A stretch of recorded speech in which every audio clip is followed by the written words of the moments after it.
everyone! Today, I'll be showing you how to iron our clothes. The first thing we need to do is to set up our ironing board and preheat the iron.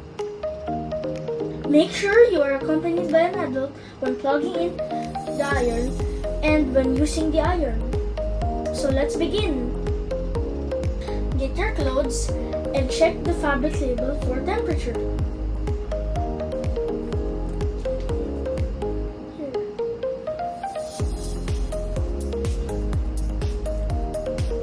Next, lay your clothes flat on the ironing board.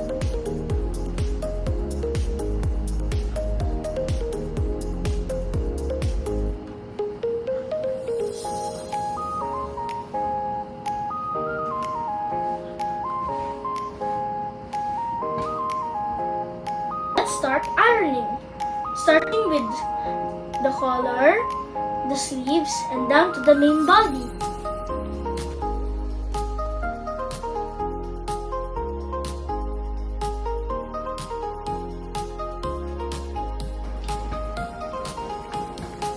Make sure to flatten the clothes out so we can properly iron it.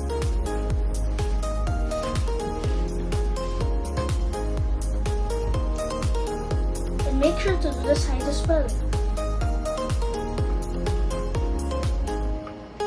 Do the same for the back part of the clothes.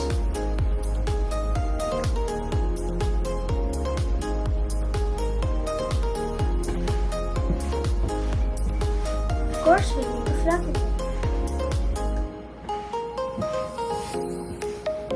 Let's start ironing.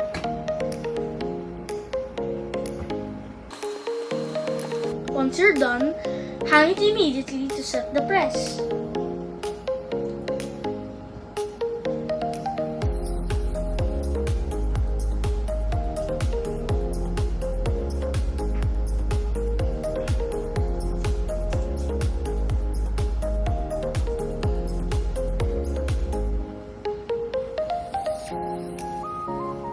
Lastly, do not forget to turn off the iron and unplug it.